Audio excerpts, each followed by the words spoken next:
ജീവിതകഥ പല വിധത്തിൽ ഞാൻ പറഞ്ഞിട്ടുണ്ട്. അപ്പോൾ ഇതില് ഞാനിപ്പോൾ നേരത്തെ ഒരു കലയിൽ മിത്രമാക്കാനുള്ള കല പ്രത്യേകമായിട്ട് എടുത്തു പറഞ്ഞ സ്ഥിതിക്ക് തനിക്ക് തൻ്റെ വൈഫിൻ്റെ ഏട്ടനെയും അച്ഛനും അമ്മേനെയൊക്കെ മിത്രമാക്കി ജീവിച്ചൂടെ എന്നൊരു ക്വസ്റ്റ്യൻ വരുന്നുണ്ട് കേട്ടോ. ഈ വൈഫിനോട് ഞാൻ പറഞ്ഞിട്ടുള്ളതാണ്, എനിക്കൊരച്ഛനുണ്ടല്ലോ, ഇയാൾ എനിക്ക് വലിയൊരു ഉപദ്രവമായപ്പോൾ ഞാൻ അയാളെ ന്യൂട്രലാക്കിയ കഥ ഞാൻ ഇവളോട് പറഞ്ഞിട്ടുള്ളതാണ്. എങ്ങനെ ന്യൂട്രലാക്കി?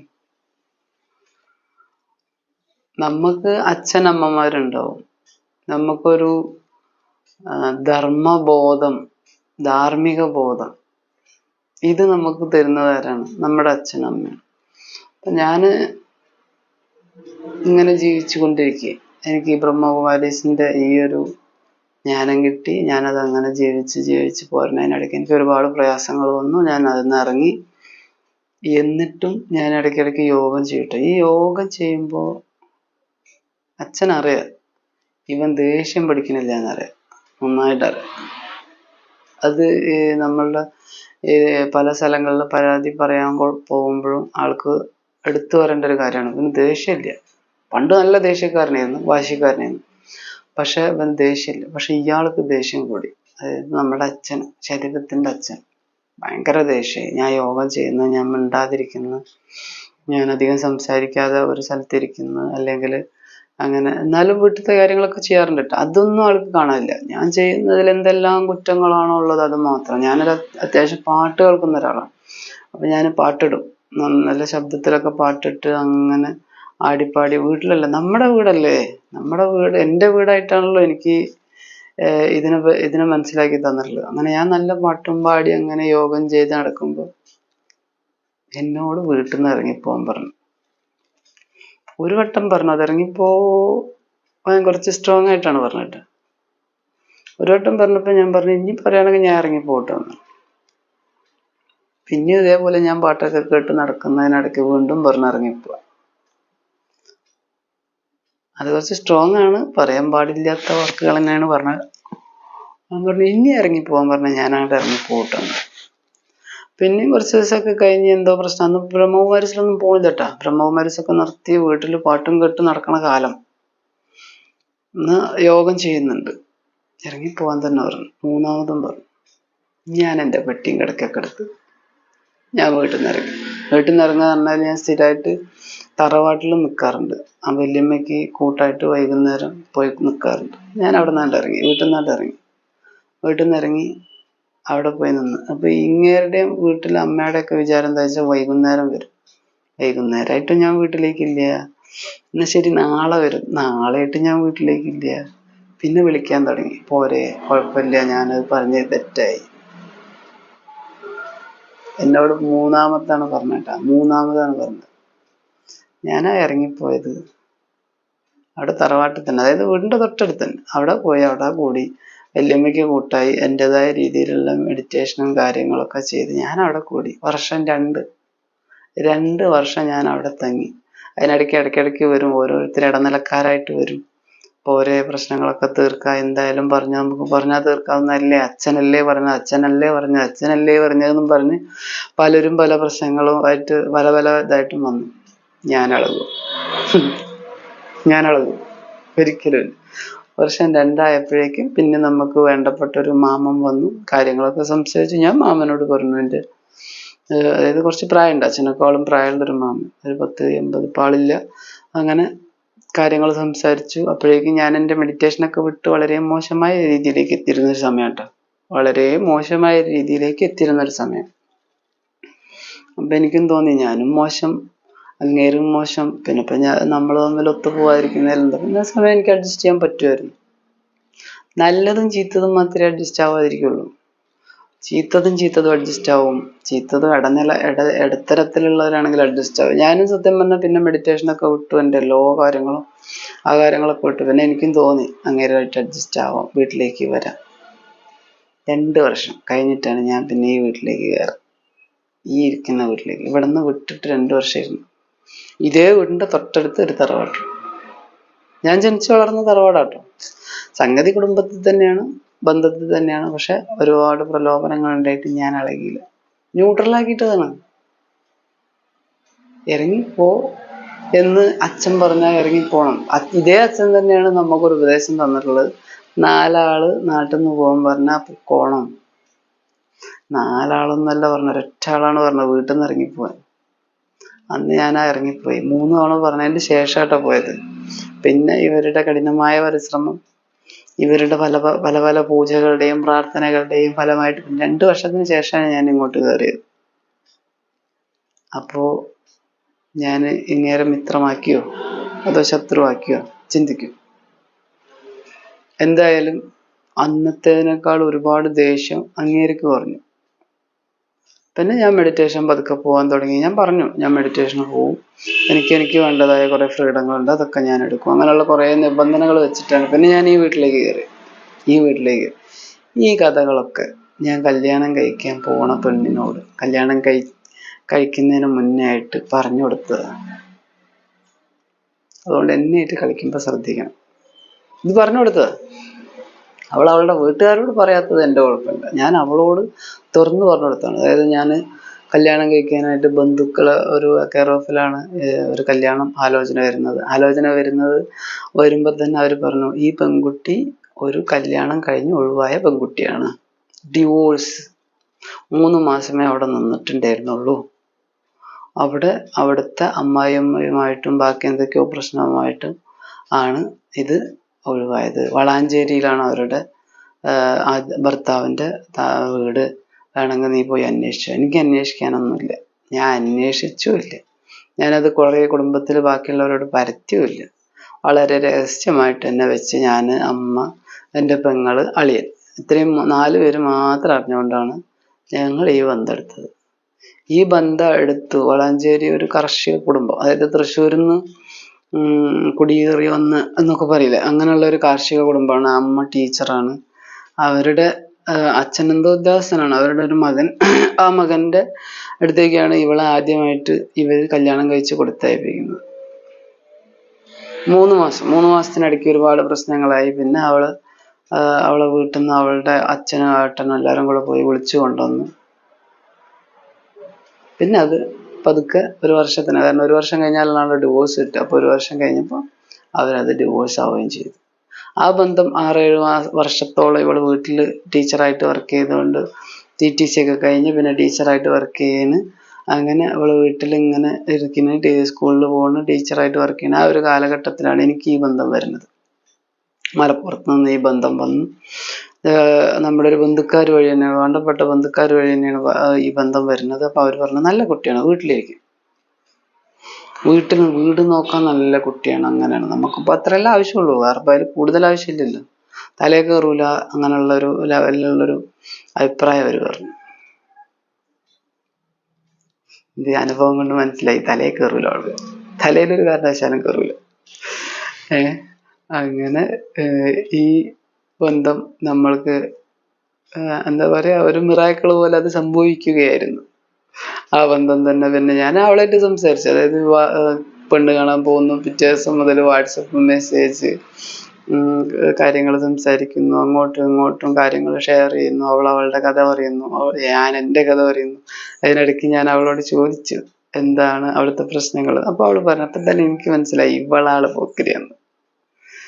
അവളെ പോക്കരിത്തരം എൻ്റെ അടുത്ത് നടക്കൂല. ഞാൻ അപ്പോഴേ പറഞ്ഞു നിന്റെ പോക്കരിത്തരം എൻ്റെ അടുത്ത് നടക്കൂല.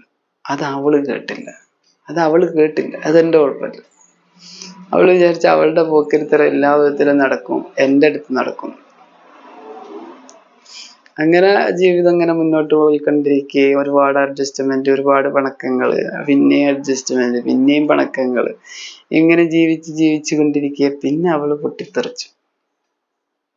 അവളൊരു വലിയൊരു പൊട്ടിത്തെറി വീട്ടിൽ നടത്തി. അത് നമ്മൾ ഈ പച്ചയായി കണ്ണുകൊണ്ട് കണ്ടു. അന്ന് ഞാൻ അഡ്ജസ്റ്റ് ചെയ്തു. അന്ന് അവളുടെ വീട്ടിൽ നിന്ന് ഒരുപാട് പേര് വന്നു. എന്നിട്ട് അവർ പറയുന്നത് എന്താ വെച്ചാൽ നിനക്ക് അഡ്ജസ്റ്റ് ചെയ്യാൻ പറ്റും. പിന്നെ നിന്റെ അടുത്തുള്ള മിസ്റ്റേക്കാണ്. ഞാൻ ഇവളൊന്ന് ക്വസ്റ്റ്യൻ ചെയ്ത സമയത്ത് ഇവളാകെ അങ്ങോട്ട് പൊട്ടിത്തെറിച്ചു. അവളെ ഞാൻ എൻ്റെ അമ്മയുടെ മുന്നിൽ നിന്ന് ഒരു ക്വസ്റ്റ്യൻ ചെയ്തു. അവൾ ഉറക്ക ഗുളിക കഴിക്കുന്നതുമായിട്ട് ബന്ധപ്പെട്ടിട്ട് അപ്പൊ അതൊക്കെ കഴിഞ്ഞ് പ്രശ്നങ്ങളൊക്കെ ആയി. ഇവള് കുറെ മാനസിക പ്രശ്നങ്ങളൊക്കെ കാണിച്ച് ഇവളുടെ വീട്ടിൽ നിന്ന് ആളുകളൊക്കെ വന്ന് സംസാരിക്കുക. ഇവളുടെ ഏട്ടൻ CA-ക്കാരട്ടോ, ചാർട്ടേഡ് അക്കൗണ്ടന്റ്, ഇയാൾ എന്നോട് ചോദിക്കാണ്, നീ അവളെ ക്വസ്റ്റ്യൻ ചെയ്യാൻ പാടില്ല. അന്ന് ഞാൻ ഇങ്ങേരുമായിട്ടും ഒരു കാര്യം മനസ്സിലാക്കി, ഇത്രയുള്ള ബുദ്ധി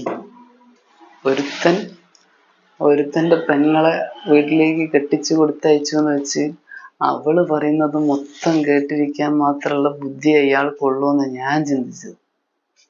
ആ വീട്ടിൽ നിന്നും ഒരു കല്യാണം കഴിഞ്ഞ് ഒഴിവായൊരു പെണ്ണ് വേറൊരുത്തൻ സ്വീകരിച്ചിട്ട് അവൻ അവളുമായിട്ട് ജീവിക്കുമ്പോൾ ഒരു പ്രശ്നം ഉണ്ടാവില്ല എന്നാണ് അവർ കരുതുന്നത്. പ്രശ്നങ്ങളുണ്ടാവും. ഒരു കുടുംബമാകുമ്പോൾ പ്രശ്നങ്ങളുണ്ടാവും. ആ കുടുംബത്തിലുണ്ടാവുന്ന പ്രശ്നങ്ങൾ വീണ്ടും പിരികേറ്റാനാണ് അവർ കയറി വന്നത്. ശരിക്കും പറഞ്ഞാൽ അവര് ഇവളെ പിരികേറ്റായിരുന്നു. കാരണം അവളുടെ വാശി കാര്യങ്ങളുമായിട്ട് അവരെത്രയോ വർഷങ്ങൾ അവൾക്ക് വേണ്ടി, അവളെന്താണോ പറയുന്നത്, ഞാൻ പിടിച്ച മുയലിന് 4 കൊമ്പാണെന്ന് പറഞ്ഞാൽ അത് അംഗീകരിച്ചുകൊണ്ട് ജീവിക്കുകയാണ് അവര്. അത് ഇനിയും അതേപോലെ തുടരുമ്പോ അവരുടെ ജീവിതം പോയി. എനിക്കെന്താ നഷ്ടം? എനിക്ക് ഇവളീ പേപ്പറിൽ ഭാര്യയായിട്ടിരിക്കുന്നിടത്തോളം കാലമുള്ള നഷ്ടമേ ഉള്ളൂ. ബാക്കിയെല്ലാം എൻ്റെത് ക്ലിയർ. എനിക്കെന്ത് നഷ്ടം? അവളുണ്ടായിട്ടാണോ ഞാൻ ശ്വസിക്കുന്നത്? അവളുണ്ടായിട്ടാണോ ഞാൻ ഭക്ഷണം കഴിക്കുന്നത്? ആണോ? അല്ല. ഒരു കാരണവശാലും ശരിക്കും പറഞ്ഞു കഴിഞ്ഞാൽ ഭാര്യ ഭർത്താവ് എന്ന് പറയുന്നത് ഒരു എഗ്രിമെന്റ് മാത്രമാണ്. വെറും ഒരു എഗ്രിമെന്റ്. അത് എപ്പോ വേണമെങ്കിലും തുടർന്നുകൊണ്ടേ പോവാം. വേണ്ടെങ്കിൽ വിട്ടുവയ്ക്കാം. ഇത് വിട്ടുവയ്ക്കാൻ 2 കൂട്ടരും ഒരുമിച്ചാണെങ്കിൽ അതിന് മ്യൂച്വൽ ഡിവോഴ്സ് എന്നും, അതെല്ലാം ഒരാൾ എതിർക്കുന്നു, ഒരാൾ എന്തായാലും ഡിവോഴ്സ് വേണമെന്നും പറയുന്ന ഒരവസ്ഥയ്ക്ക് കണ്ടസ്റ്റഡ് ഡിവോഴ്സ് എന്നും പറയും. ഇത്രയേ ഉള്ളൂ. ഇവിടെ നടക്കുന്നത് കണ്ടസ്റ്റഡ് ഡിവോഴ്സാണ്. ഞാൻ ഇപ്പൊ ചെയ്തുകൊണ്ടിരിക്കുന്നത് കണ്ടസ്റ്റഡ് ഡിവോഴ്സാണ്. കാരണം ഇവൾക്ക് ഒരു കാരണവശാലും വിട്ടുതരില്ല. ആർക്ക് വിട്ടുതരില്ല എന്നാണ് ഇവള് പറയുന്നത്. ഇവൾക്ക് ബുദ്ധി ഉദിക്കുന്ന ഒരു കാലം വരും. അന്ന് അവൾക്ക് വിട്ട് തന്നേ തീരും. എനിക്ക് എൻ്റെ പാട്, നിനക്ക് നിന്റെ പാട്. ഇനി അവള് വിട്ട് തന്നില്ല എന്ന് വിചാരിക്കുക, ഇത് എത്ര വർഷം ഓട്ടിക്കും എന്ന് വിചാരിച്ചിട്ട്. അവൾ തന്നെ അവളുടെ അച്ഛന് ഫോൺ വിളിച്ചിട്ട് പറഞ്ഞാണ്, 20-25 വർഷം നമുക്കിത് കോടതിയിലിട്ട് ആട്ടാലോ. അവൾ 25 വർഷമായിട്ട് ആട്ടിയ ഞാൻ 30 വർഷം ആടാൻ തയ്യാറാണ്. ആട്ടിക്കോ. അത്രേ ഞാൻ പറയുള്ളൂ. ന്യൂട്രലാണ്. കണ്ടസ്റ്റഡ് ഡിവോഴ്സ് ആണ് നടന്നുകൊണ്ടിരിക്കുന്നത്. അപ്പോൾ അവരെത്രത്തോളം സ്ട്രോങ് ആണോ അത്രത്തോളം ഞാനും സ്ട്രോങ് ആണ്. കാരണം എന്താ പറയുക, ഇതൊരു തവണ എന്നല്ല, ഒരുപാട് തവണ ഞാൻ കളിച്ചത്. അതാർക്കേ അറിയുള്ളൂ? ജ്ഞാനികൾക്കേ അറിയുള്ളൂ. ഇവളല്ല, ഇവളെ പോലത്തെ ഒരു 10-10,000 പെണ്ണുങ്ങൾ വന്ന് എനിക്കെതിരെ തിരിഞ്ഞാലും ഒരു ചുക്കും സംഭവിക്കാനില്ല. കാരണം അനുഭവങ്ങൾ കിട്ടിക്കഴിഞ്ഞു. ഒന്നും സംഭവിക്കൂല. ഒരു സ്ത്രീക്ക് ഒരു കാരണവശാലും ഒരു പുരുഷനെ താഴ്ത്താൻ പറ്റില്ല. തരം താഴ്ത്തി കുറച്ച് സമയം നടക്കാനേ പറ്റുള്ളൂ. താഴ്ത്തി കെട്ടി അങ്ങനെ കുറെ കാലം കൊണ്ടു നടക്കാൻ പറ്റില്ല. കാരണം അതിൽ നാറുന്നത് സ്ത്രീ തന്നെയാണ്. സ്ത്രീത്വം എന്ന് പറഞ്ഞ സാധനമാണ് മാറിക്കൊണ്ടിരിക്കുന്നത്. അപ്പൊ അവളുടെ സ്ത്രീത്വം മാറിയോ? അറിയില്ലേ. എന്ന് കരുതി പുരുഷന് എപ്പോഴും ആവശ്യം ഒരു സ്ത്രീ തന്നെയാട്ടോ. ഒരു പുരുഷന് ഒരു സ്ത്രീയും, സ്ത്രീക്ക് ഒരു പുരുഷനും. ഇത് രണ്ടും വേണം. പുരുഷത്വം ഉണ്ട്, സ്ത്രീത്വം ഉണ്ട്. ഇത് രണ്ടും അംഗീകരിച്ച് മുന്നോട്ട് പോകണം. രണ്ടും അംഗീകരിച്ചുകൊണ്ട് മുന്നോട്ട് പോകുമ്പോൾ മാത്രമാണ് ശരിക്കും പറഞ്ഞു കഴിഞ്ഞാൽ ഒരു കുടുംബം നന്നായിട്ട് മുന്നോട്ട് പോകും. അപ്പൊ നമ്മൾ അവരെ മിത്രമാക്കാൻ ഇനി ശ്രമിക്കണ്ട എന്നുള്ളതിന്റെ ഏറെക്കുറെ കാര്യം മനസ്സിലായില്ലേ? ഒന്ന്, അവളെ കൊണ്ട് എനിക്ക് ലൈഫിൽ വന്ന ഒരുപാട് നഷ്ടം. പിന്നെ അവളുടെ വീട്ടുകാരെന്ന് പറഞ്ഞാൽ അവളുടെ അച്ഛന് പ്രായമായി, അത്തും പുത്തും ആയി. അങ്ങേരെ നമ്മൾ ചിന്തിക്കേണ്ട ആവശ്യമില്ല. അമ്മയ്ക്ക് അതും അത്തും പുത്തായി, അതായത് 70-80 മേലൊക്കെ ആയി. അപ്പൊ അവരിനി നമുക്ക് തിരുത്താൻ പറ്റില്ല. പക്ഷെ അവൾക്കൊരു ഏട്ടനുണ്ടായിരുന്നു. ഞാൻ അവളുടെ അച്ഛനായിട്ടും അമ്മയായിട്ടും കണ്ടിട്ടുണ്ടായിരുന്നു അവളുടെ ഒരു ഏട്ടനെ മാത്രമാണ്. ചാർട്ടേഡ് അക്കൗണ്ടന്റ് ആണ്, ഗൾഫില് ദുബായിലാണ് ജോലി. പക്ഷെ ഇങ്ങേർക്ക് ഇത്തിരി ബുദ്ധി വേണ്ട. ഇവൾക്ക് ആദ്യം ഒരു പ്രണയം ഉണ്ടായിരുന്നു, നല്ല കടുത്ത പ്രണയം. അത് ഇവര് കൊളാക്കി. രണ്ടാമത് ഇവളൊരു കല്യാണം കഴിച്ച് ഇവര് കൊളാക്കി. മൂന്നാമത്തെ കല്യാണം, അതായത് ആദ്യത്തെ പ്രണയം ഇവര് കൊളാക്കി. അതിനെ കഥ പറയുകയാണെങ്കിൽ നല്ല രസമാണ്. രണ്ടാമതായിട്ട് ഇവര് തന്നെ നിശ്ചയിച്ച ഒരു കല്യാണം നടത്തി കൊടുത്തു. അത് അവർ തന്നെ അവരുടെ വീട്ടിൽ നിന്ന് ആ ഭർത്താവിൻ്റെ വീട്ടിൽ നിന്ന് വിളിച്ചു കൊണ്ടു. വളാഞ്ചേരിയാണ് സ്ഥലം, കൃത്യമായിട്ട് എനിക്കറിയില്ല. പക്ഷെ തൃശ്ശൂരിൽ നിന്ന് കുടിയേറി പാലത്തെ ആൾക്കാരാണ്. അവിടെ ടീച്ചറാണ്, അവരുടെ ഇതാണ്. അങ്ങനെ കുറച്ച് ആ ചെക്കൻ്റെ പേരും എനിക്കറിയാം. പിന്നെ കഴിക്കുന്നതാണ് എന്നെ. അതായത് ഇവളെ സംബന്ധിച്ച് ശരിക്കും പറഞ്ഞാൽ ഞാൻ മൂന്നാമത്തെ ചെക്കനാണ് ഞാൻ. ഇനി എന്നെ സംബന്ധിച്ച് അവൾ ഒന്നാമത്തെ ഒന്നല്ല. ഞാൻ കല്യാണം കഴിക്കുന്ന മുമ്പ് എനിക്കും ഉണ്ടായിട്ടുണ്ട് പ്രണയങ്ങൾ. ഞാനും അവളോട് തുറന്നു പറഞ്ഞു, എനിക്കും പ്രണയങ്ങളൊക്കെ ഉണ്ടായിട്ടുണ്ട്. ഒന്നൊന്നല്ല, ഒരുപാട് പ്രണയങ്ങളൊക്കെ ഉണ്ടായിട്ടുണ്ട്. ഇത് സ്വാഭാവികം. പക്ഷെ വിവാഹം കഴിച്ച അന്ന് മുതൽ ആ വ്യക്തി ഈ വ്യക്തിയുമായിട്ടാണ് എന്ത് വേണ്ടത്? പ്രണയം വേണ്ടത്. അതില്ലാതെ പിന്നെയും പഴയ ആളുകളുമായിട്ടും അവരുടെ ചിന്തകളുമായിട്ടൊക്കെ മുന്നോട്ട് പോയാൽ ജീവിക്കാൻ പറ്റുമോ? അല്ല, അവള് മറ്റേ ആദ്യത്തെ ആളുമായിട്ട് ഇടപഴകാൻ പോയി എന്നല്ല ഞാൻ ഈ പറഞ്ഞുകൊണ്ടിരിക്കുന്നത്. ആ ചിന്ത മാറണം. കല്യാണം കഴിഞ്ഞാൽ ആ വ്യക്തി എത്ര മോശമോ നല്ലതാവട്ടെ, അവരുമായിട്ട് അഡ്ജസ്റ്റ് ചെയ്യണം. ഞാൻ ഇവളുമായിട്ട് അഡ്ജസ്റ്റ് ചെയ്തതിന് കയ്യും കണക്കില്ല. ഒരേ കളർ ഡ്രസ്സ്, എന്നാ ഒരേ കളർ ഡ്രസ്സ്. അവള് പറയുന്ന യാത്രകൾ, എന്നാ ശരി നീ പറയുന്നിടത്തേക്ക് യാത്ര. ഇതെല്ലാം ചെയ്ത് അവസാനം എൻ്റെ തലയിൽ കയറാൻ വന്നു കഴിഞ്ഞാൽ ഞാൻ എന്തോ ചെയ്യും? ഞാനൊരു പുരുഷനല്ലേ? പുരുഷത്വം എന്ന് പറഞ്ഞ സാധനല്ലേ? അതിൻ്റെ മേലേക്ക് ഇവളും ഇവളുടെ വീട്ടുകാരും ഒക്കെ കൂടെ താണ്ടവാടാൻ വന്നപ്പോൾ ഞാനൊന്നങ്ങ് കുടഞ്ഞ് പുറത്തേക്ക് ഇട്ടു. അത്രേ ഉള്ളൂ. ഈ വീട്ടിൽ നിന്ന് അവളുടെ അച്ഛനും അവളുടെ ഏട്ടൻ്റെ ഭാര്യയും എല്ലാവരും കൂടെ വന്ന് വിളിച്ചു കൊണ്ടുപോകുമ്പോൾ അതിൻ്റെ സീന് നന്നായിട്ട് ഓർമ്മയുണ്ട്. അതിൻ്റെ കൂട്ടത്തിൽ വേറെയും കുറേ കഥകളുണ്ട്. അവളുടെ ഏട്ടൻ്റെ മകളെ ഞാൻ കൊല്ലും എന്നൊക്കെ പറഞ്ഞിട്ട് കളവ്, പച്ച കളവ്. ഞാൻ പറഞ്ഞത് എന്താണെന്നുള്ള എനിക്ക് നല്ല കൃത്യമായ ബോധ്യം ഉള്ളതുകൊണ്ടാട്ടോ. അന്ന് അപ്പം തന്നെ അത് ക്ലിയർ ആക്കാൻ പറ്റും. പച്ചക്കളവൊക്കെയാണ് ഇവളുടെ വീട്ടുകാരോട് പറഞ്ഞിട്ടുള്ളത്. ഞാൻ അവളുടെ ഏട്ടൻ്റെ മകളെ കൊല്ലുന്നു. ആ കുട്ടിക്ക് 2 വയസ്സ് പ്രായം. എന്നിട്ട് ഇവള് പറഞ്ഞു കൊടുത്തിട്ടുള്ളതാണ്. പിന്നീടാണ് അവള് പോയതിന് ശേഷമാണ് സത്യം പറഞ്ഞാൽ ഇവളൊരു വലിയ കളവ് പറഞ്ഞുകൊണ്ട് നമ്മളെ ഇട്ട് ശരിക്കും പറഞ്ഞു കഴിഞ്ഞാൽ വട്ടാക്കിയിരുന്നെന്ന് മനസ്സിലായത് തന്നെ. ഫുള്ള് കളവ്. നമ്മളിവിടെ എന്താണോ നടക്കുന്നത് ഇതൊന്നും അല്ല അവിടെ പറഞ്ഞു കൊടുക്കുക. എന്തിനതിങ്ങനെ പറഞ്ഞു കൊടുക്കേണ്ട ആവശ്യം? സീരിയലിലെ കഥ പോലെ രാവിലെ ആയാൽ അമ്മയ്ക്ക് വിളിക്കും, ഇവളുടെ അമ്മയ്ക്ക് അങ്ങോട്ട് വിളിക്കും, പിന്നെ ഉച്ച വരെ ഫോൺ വിളി. ഇവിടെ നടന്ന ഓരോരോ കാര്യങ്ങൾ അത് വേറെ രീതിയിൽ. ഇവിടെ ഞാൻ പോയിട്ടുള്ളത് ചിലപ്പോൾ പണിക്കായിരിക്കും. പണിക്ക് പോകുന്ന സമയത്ത് ഞാൻ ചിലപ്പോൾ ഇവളോട് ചിലപ്പോൾ പറഞ്ഞിട്ടുണ്ടാവില്ല, അല്ലെങ്കിൽ ചിലപ്പോൾ സംസാരിച്ചിട്ടുണ്ടാവും. അവൻ എന്നോട് മിണ്ടാതെ പോയി. പോണതിൻ്റെ തിരക്കിൽ ചിലപ്പോൾ ഇവളെ കണ്ടിട്ടുണ്ടാവില്ല. അതെല്ലാം ഇങ്ങനെയുള്ള നിരവധി കുറ്റങ്ങൾ പറഞ്ഞു കൊടുത്ത് അതിൻ്റെ ഇടയിൽ മെഡിറ്റേഷൻ ചെയ്യാൻ തന്നെ ഒരു ഉപദ്രവമുള്ള സംഭവമല്ല. രാജയോഗ മെഡിറ്റേഷൻ. ഞാൻ പച്ചക്കറി കഴിക്കുന്നുള്ളത് അവളോട് പറഞ്ഞിട്ടുള്ളതാണ്. കല്യാണത്തിന് മുന്നേ പറഞ്ഞിട്ടുള്ളതാണ് ഞാൻ പച്ചക്കറി കഴിക്കും. അവനെ ഇപ്പോഴേ എന്നെ മീൻ കഴിക്കാൻ പോലും സമ്മതിക്കുന്നില്ല. എൻ്റെ പോക്കറ്റിൽ നിന്ന് പൈസ എടുത്തിട്ടാണ് അവള് മീൻ മേടിക്കുക. അപ്പൊ അവള് പറയുന്ന സംഭവങ്ങൾ നോക്കണം. ആ രീതിയിൽ അങ്ങോട്ട് വളച്ചൊടിച്ചത് പല സ്ത്രീകളും ചെയ്യുന്ന തെമ്മാടിത്തരാട്ടോ. ചെയ്തോ, നിങ്ങൾ എന്ത് വേണേലും ചെയ്തോ, പക്ഷെ പുരുഷത്വത്തെ അപമാനിക്കല്ലേ. ഇനി സ്ത്രീകള് ചില നല്ലവരും പുരുഷന്മാരും മോശമുള്ളവരും ഉണ്ട്. സ്ത്രീത്വത്തെ അപമാനിക്കാതെ നിങ്ങൾ എന്ത് വേണേലും ചെയ്തു. മദ്യപിക്കുന്ന പുരുഷന്മാരുണ്ടാവും, അതുപോലെ സിഗരറ്റ് വലിക്കുന്ന, കഞ്ചാവ് വലിക്കുന്ന ഒക്കെ ഉണ്ടാവും. പക്ഷെ പോയി നിങ്ങൾ സ്ത്രീത്വത്തെ അപമാനിക്കല്ലേ. ഈ മോശം കാര്യങ്ങൾ സംസാരിക്കുന്ന, മോശം കാര്യങ്ങൾ ചിന്തിക്കുന്ന സ്ത്രീകളെ നിങ്ങൾ പുരുഷത്വത്തെ അപമാനിക്കല്ലേ. ഇത് രണ്ടും ഒരുമിച്ചാണെങ്കിൽ മാത്രം നല്ല സുഖസുന്ദരമായിട്ട് ജീവിതം മുന്നോട്ട് പോകും, ഒരു ട്രാക്കിൽ പോകും. അങ്ങനെയുള്ള വലിയൊരു കഥ എനിക്കുണ്ട്. അപ്പൊ അത് ഞാൻ ക്ലിയർ ആക്കണ്ടേ? നമുക്ക് ഇതൊക്കെ ക്ലിയർ ആക്കാം. എങ്ങനെ അവരിങ്ങോട്ട് ഏത് രീതിയിൽ വരുന്നുള്ളത് ഞാനും നോക്കണ്ടേ? അവര് വരട്ടെ, അവർ വരാതിരിക്കും. കേസ് നടന്നുകൊണ്ടിരിക്കില്ലേ. ആർക്കെങ്കിലും ഇനി പറയണ്ട എൻ്റെ ജീവിതം ഞാൻ കുളം തോണ്ടി. ഞാൻ സത്യം പറഞ്ഞാൽ സാക്രിഫൈസ് ചെയ്ത് ഇത്രയും കാലം ജീവിച്ചു. അതായത് ഒരു ഡിവോഴ്സ് ആയ ഒരു പെൺകുട്ടി, ആ പെൺകുട്ടിയെ ഞാൻ നന്നായി നോക്കി, 2 വർഷം നോക്കി.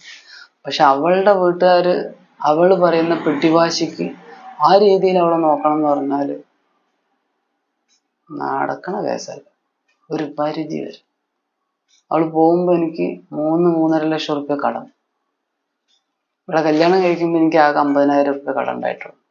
ഇവള് പോകുമ്പോഴേക്കും ഇവളുടെ ചികിത്സ, പിന്നെ ഇവള് പറയുന്ന രീതിയിൽ കാറ് മാറ്റിയതിന്, ഇവള് പറയുന്ന രീതിയിലുള്ള യാത്രകൾ ചെയ്തതിന്റെ, ഇവളുടെ എല്ലാ കാര്യങ്ങൾക്കും വേണ്ടി ഞാൻ അങ്ങോട്ട് തുള്ളിയപ്പോൾ ഇവള് പോകുമ്പോഴേക്കും 3-4 ലക്ഷം രൂപയോളം കടം. ഇവള് പോയി, ഞാൻ എന്റേതായ ഗോൾഡുകളും കാര്യങ്ങളൊക്കെ വിറ്റു. ഇവളണിഞ്ഞു തന്നതാണ്, നമ്മൾ വാങ്ങിയിട്ട് ഇവളണിഞ്ഞു തന്ന മോതിരം വിറ്റു. ബാക്കി കുറെ ഗോൾഡുകൾ പലതും നമുക്ക് എന്തൊക്കെ ചെയ്യാൻ പറ്റും അതൊക്കെ ചെയ്തു. അവളുടെ മൊത്തം ഗോൾഡ് ലോക്കറിലുണ്ട്. അതും ഞാൻ ചെയ്തു കൊടുത്തു. നീ നിന്റെ ഗോൾഡ് മൊത്തം നീ ലോക്കറിൽ വെച്ചോ, അതിന് 10-15,000 രൂപ എക്സ്ട്രാ എനിക്ക് ചെലവ്. എന്നിട്ട് ഇവള് പോയി കഴിഞ്ഞാൽ ബാങ്കുകാർ വിളിക്കാണ്, നിങ്ങളുടെ ലോക്കറിന്റെ ഇത് കഴിഞ്ഞല്ലോ, പോയി അടയ്ക്കാണ്. ഇപ്പൊ എല്ലാ വർഷവും 1000 ചില്ലാൻ രൂപ ബാങ്ക് ലോക്കറിന് നമ്മൾ പൈസ അടച്ചുകൊണ്ടിരിക്കും. ഇതിൽ കൂടുതലൊക്കെ ഈ ഒരു 37 വർഷം പ്രായമുള്ള എനിക്ക് എന്തോ ചെയ്യാൻ പറ്റും? ഇതിലപ്പുറത്തേക്ക് ഞാൻ എന്തോ ചെയ്യാൻ പറ്റും? ഇപ്പൊ സത്യം പറഞ്ഞാൽ വലിയ കടങ്ങളൊന്നുമില്ല. കടം കുറഞ്ഞ് നമ്മളെ കൊണ്ടടച്ചാൽ വിട്ടാവുന്ന വിധത്തിലായിട്ട് മാറിയിട്ടുണ്ട്. പിന്നെ ജീവിതം അങ്ങോട്ടും ഇങ്ങോട്ടൊക്കെ പോകും. ചിലപ്പോൾ മേലേക്ക് പോകും, ചിലപ്പോൾ താഴേക്ക് പോകും, ചിലപ്പോൾ ന്യൂട്രലായിട്ട്. കർമ്മം ചെയ്യാതിരിക്കാൻ പറ്റുമോ? കർമ്മം നമ്മൾ ചെയ്തുകൊണ്ടേയിരിക്കും. നമ്മൾ നല്ല കർമ്മം ചെയ്യും, ചീത്ത കർമ്മം ചെയ്യും. ചിലപ്പോൾ നല്ലത് ചെയ്യും, ചിലപ്പോൾ ചീത്തത് ചെയ്യും. മനുഷ്യനല്ലേ? പ്രത്യേകിച്ച് ബ്രഹ്മകുമാരീസിലുള്ളവർക്കറിയാം 63 ജന്മം ചെയ്തു കൂട്ടിയ മുഴുവൻ പാപങ്ങൾ. അതിന് അനന്തരമായിട്ടുള്ള കർമ്മങ്ങൾ അവർ. അതൊന്നും ഈ സാധാരണക്കാർക്ക് അറിയില്ല, ബ്രഹ്മകുമാരീസിലുള്ളവർക്ക് അറിയുള്ളൂ. അപ്പൊ അങ്ങനെയൊക്കെയുള്ള വലിയൊരു കഥ എനിക്ക് 3 അവള് പോയിട്ടിപ്പോ 2ാമത്തെ വർഷം ആവണം. അതിനിടയ്ക്ക് അവള് പോയതിന്റെ വ്യത്യാസം തന്നെ ഞാനൊന്ന് ഡൽഹി പോയി ഒന്ന് കറങ്ങി അടിച്ചു, മൈൻഡ് ഫ്രഷ് ആവണ്ടേ. ഇപ്പൊ ഇന്നലെ ഞാൻ പ്രേതത്തിന്റെ കഥ പറഞ്ഞു. പ്രേതത്തിന്റെ കഥ എന്ന് പറഞ്ഞാൽ ശരിക്കും പറഞ്ഞു കഴിഞ്ഞാൽ നെഗറ്റീവ് എനർജി. അതിന്റെ ബാക്കി അടുത്ത കാര്യങ്ങളും കൂടെ പറയാം. ഓരോന്നിന്റെ ഹെഡിങ് നോക്കണം കേട്ടോ. ഞാന് ജീവിത അനുഭവം എന്ന് പറഞ്ഞിട്ട് എടുക്കുന്നുണ്ട്. അതിലാണ് ഇപ്പൊ ഇത് പറയുന്നത്. മറ്റേത് 16 കല അതേപോലെ ബാക്കി ബ്രഹ്മകുമാരീസുമായി ബന്ധപ്പെട്ട കാര്യങ്ങളുമായിട്ട് പറയുമ്പോൾ അത് അതിന്റെ രീതിയിലുള്ള വിഷയം.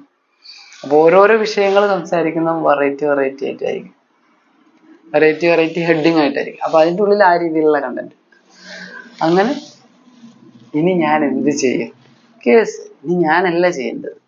എന്തായി കേസ്, ഏതായി കേസ് എന്ന് പലരും ചോദിക്കും. എന്താവാൻ? അത് കോടതി നോക്കും, കോടതി തീരുമാനിക്കും. കോടതി അല്ല തീരുമാനിക്കുന്നത്, എൻ്റെ ലൈഫ് ഞാൻ തീരുമാനിക്കും.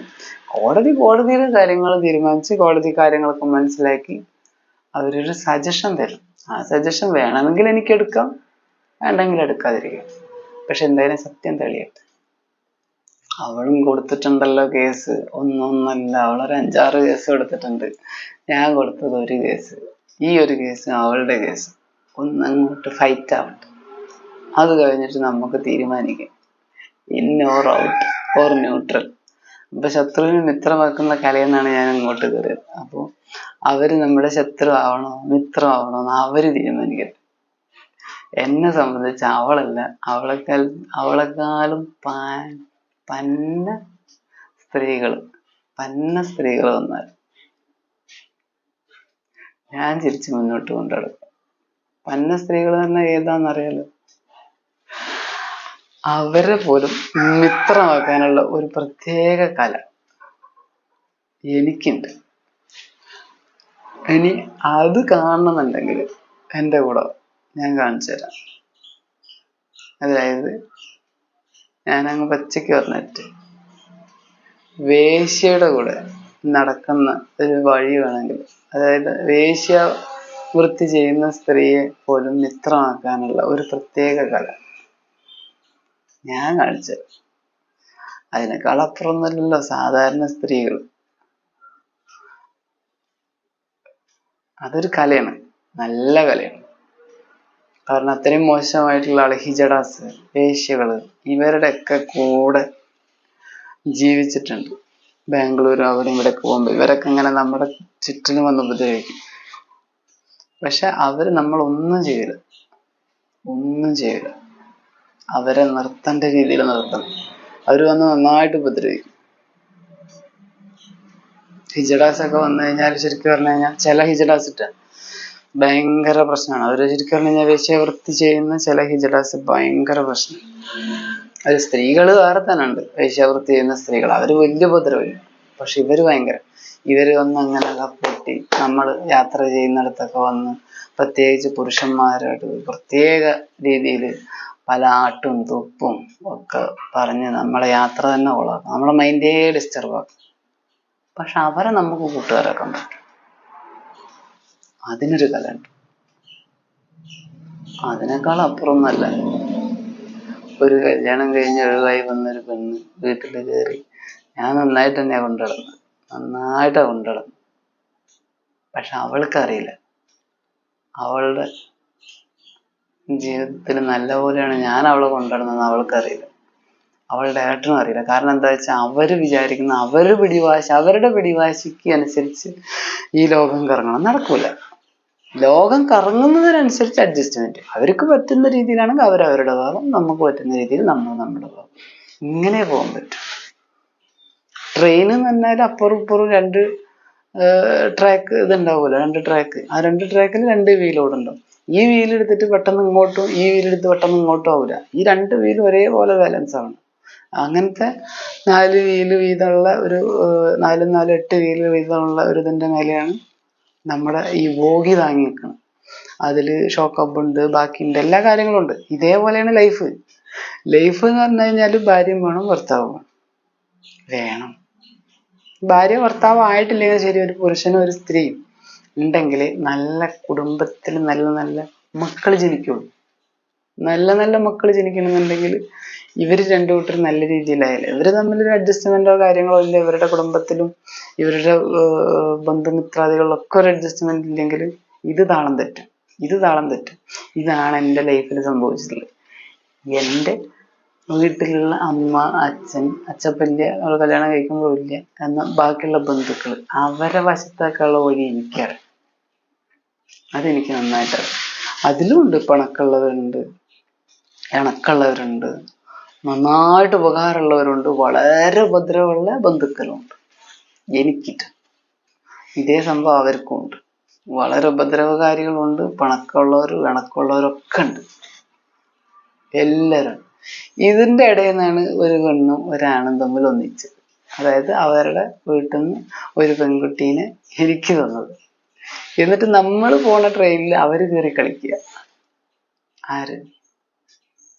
അവളുടെ വീട്ടുകാർ.